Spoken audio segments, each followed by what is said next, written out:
Bueno, y otro gran amigo, abogado también, experto en materia tributaria, pero también un apasionado por la historia, es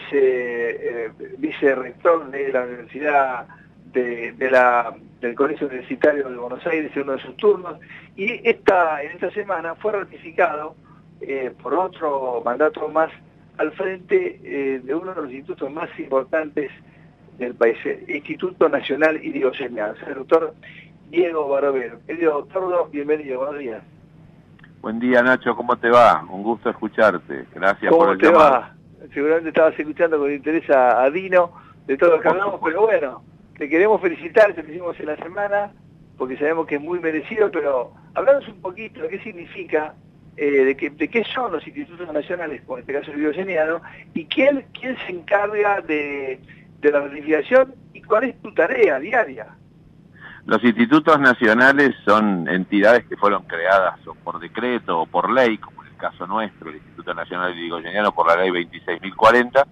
organismos descentralizados, desconcentrados del Ministerio de Cultura de la Nación, que se dedican al estudio, la investigación, la promoción y difusión del pensamiento y la obra de las grandes figuras de nuestra historia nacional, muchos vinculados a la historia patria originaria, San Martín, Belgrano, Brown,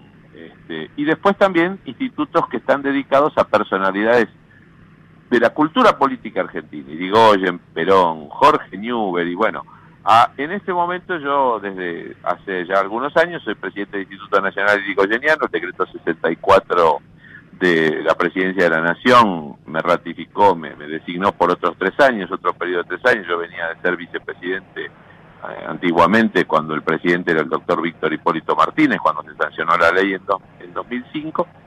y mi tarea es precisamente la coordinación, la dirección y la representación permanente de esta institución en todos los ámbitos académicos, en los ámbitos de investigación, en los ámbitos políticos, llevar la palabra, el pensamiento, la obra de Hipólito Yrigoyen, que es el constructor de la República Democrática moderna. Hoy justamente se están cumpliendo 111 años de la sanción de la ley Sáenz Peña, que es la que estableció el voto secreto y obligatorio en la historia nacional. Había sufragio, pero alterado por quienes detentaban el poder, sufragio maniatado, manipulado, las luchas que lleva adelante la Unión Cívica primero, la Unión Cívica Radical después, dirigidas por Leandro Alem y posteriormente por Hipólito Yrigoyen, dieron como consecuencia que el propio régimen conservador, ya en una etapa, digamos, terminal y con una evolución del pensamiento político a partir de un estadista de los quilates de Roque Sáenz Peña, encontrara en Yrigoyen el opositor leal que estaba dispuesto a acompañar un proceso de constitucionalización del sistema democrático que fue a través de la ley Sáenz Peña, que estableció el voto secreto y obligatorio precisamente para restarle todo aquello que tenía que ver con la posibilidad de manipular, de obstruir el ejercicio libre del sufragio, el sufragio universal como piedra basal de la soberanía popular, que era la piedra basal del Estado democrático y representativo y republicano. Eso es lo que nosotros seguimos hoy poniendo de relieve ante la conciencia, ante el pensamiento de los argentinos, que conozcan la vida de Hipólito Yrigoyen, su legado, su trabajo como político, pero también como jefe de Estado, el hombre que desde la presidencia favoreció la posibilidad de que se cambiara el régimen universitario, produciendo una revolución a nivel continental y mundial, porque la reforma universitaria de 1918 lo que hizo fue traer una renovación general al espíritu cultural y de la educación en la Argentina, la creación de yacimientos petrolíferos fiscales, la primera empresa de exploración y explotación de recursos naturales del Estado, anticipatorio en todo sentido, en toda la corriente mundial, una cosa extraordinaria. Y además, la introducción en el mundo de la economía, en el mundo de las relaciones sociales y económicas, de los principios del constitucionalismo social, las primeras leyes jubilatorias, la regulación del vínculo entre el capital y el trabajo, el reconocimiento de las entidades gremiales. Hipólito Yrigoyen es eso, es la democracia social hecha realidad en la Argentina. Diego, ¿quién se encarga de ratificar y cómo se llega a integrar una terna, si hay terna, cómo es el nombramiento y la ratificación en tu caso? Bueno, los institutos tienen autonomía mediante asambleas de sus miembros de números. Integramos su cuerpo académico, elegimos la conducción, ya sea comisión directiva, consejo directivo, hasta el nivel de vicepresidente. Para la presidencia, la asamblea tiene que elevar al Ministerio de Cultura, que después se ocupa de la gestión ante el Poder Ejecutivo Nacional, una terna de 3 candidatos a la presidencia. El Poder Ejecutivo puede designar de esa terna a quien él desee. En esta oportunidad, como en la del 2019, el anterior presidente, el ingeniero Mauricio Macri, y hoy el doctor Fernández, me ratificó a mí designándome que encabezaba la terna del Instituto Nacional, con lo cual para mí es una verdadera, muy honroso para mí desempeñar esta función. Vos sabés que yo vengo trabajando hace muchos años, desde 1995 en el Instituto, me tocó recorrer en gran medida todo el proceso de creación del instituto como instituto nacional. Todavía era un instituto privado cuando yo me incorporé, fui secretario general, fui vicepresidente y hoy coronar mi labor académica y de investigación histórica con este rol me llena de orgullo y de satisfacción, y además sé que cuento con los amigos como vos que me ayudan para difundir y promover permanentemente el ejemplo cívico, el legado doctrinario de un hombre imprescindible de nuestra historia como Hipólito Yrigoyen. Y como lo dice en la semana, recordar ese legado, ¿no? Que fue en todo sentido ejemplar lo que hizo Hipólito Yrigoyen, es un legado de lo más importante de la historia democrática argentina.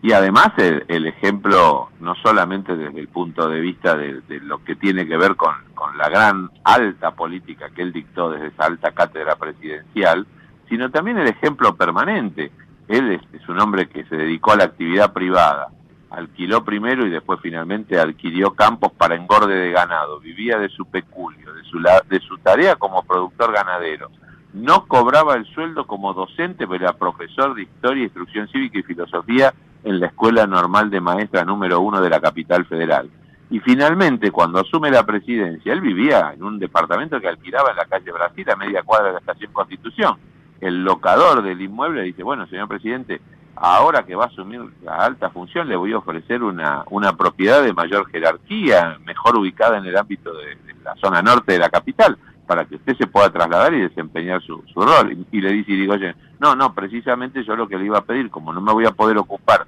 de mis negocios particulares mientras ejerzo la presidencia de la Nación, porque voy a estar trabajando para la patria, le pido que me haga una rebaja del alquiler, y se quedó viviendo en el mismo departamento de 3 ambientes del barrio de Constitución los 6 años de su primer mandato, los 6 años del gobierno de su sucesor, Marcelo Torcuato de Alvear, otro gran presidente, lamentablemente olvidado en este marasmo que se vive actualmente, en el que todo pasa, y la moda, y las tendencias, y los 280 caracteres y estas cosas. Y finalmente en su segunda presidencia, la presidencia corta de 2 años, de 1928 a 1930, interrumpida por el dramático, fatídico golpe de Estado del 6 de septiembre encabezado por José Félix Uriburu. Ese día salió Yrigoyen de su casa de la calle Brasil con rumbo a la ciudad de La Plata, no regresó más a ese inmueble, que además fue destruido por una turba guiada por partidarios fanáticos de esa revolución, de ese golpe de Estado, de ese acto antijurídico que además abrió la caja de Pandora de los demonios de la intolerancia, del autoritarismo, de la persecución, del miedo y del atraso y la decadencia, hay que decirlo. Institucionalmente la Argentina entre 1930 y 1983, cuando estamos justamente este año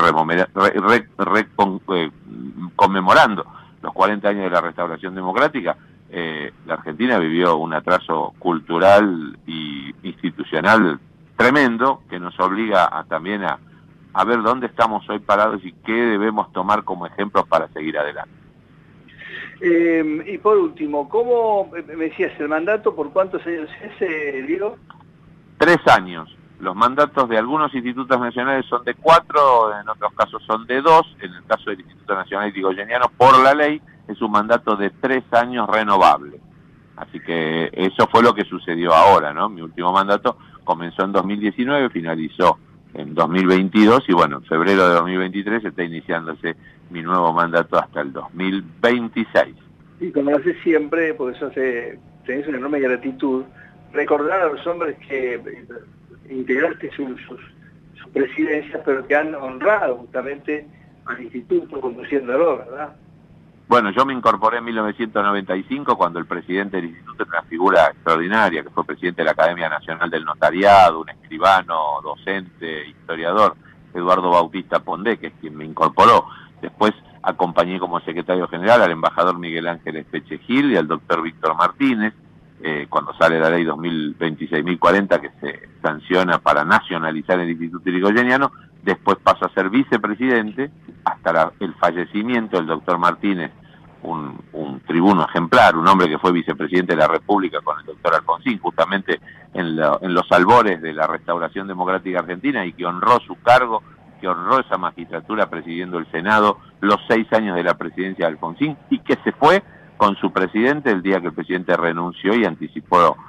la entrega de los atributos del mando al presidente electo Carlos Menem.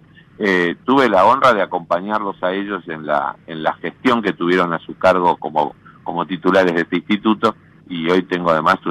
un doble deber con el instituto y con el ejemplo que ellos nos legaron. Diego, otra de felicitaciones, gracias por la gentileza y nos veremos prontamente en Impulso para la tarea de divulgación cultural del 2023, ahí nuestro querido Impulso en La Boca. Sí, señor, vas a ser siempre bien recibido en el barrio de La Boca, que además vos sos un hombre del sur porteño, siempre es una alegría tenerte, saber que nos acompañás, que nos apoyás, y bueno, espero que nos encontremos pronto para darte un gran abrazo, Nacho. Y un saludo, recordar a este hombre que hoy vos recordaste, que bueno, nos dejó su legado, que se fue físicamente, el arquitecto Grossman, ¿no? Luis Grossman es director de Casco Histórico de la Ciudad de Buenos Aires, un hombre entrañable, un imprescindible arquitecto, periodista, urbanista, un especialista en patrimonio, queridísimo amigo. Sí, estamos justamente muy tristes, falleció ayer. Un fuerte abrazo, Diego, y felicitaciones. Gracias, Luis, un abrazo, gracias, Nachito querido, chau. Muchas gracias. El doctor Diego Barovero es el flamante ratificado presidente del Instituto Nacional Irigoyeniano.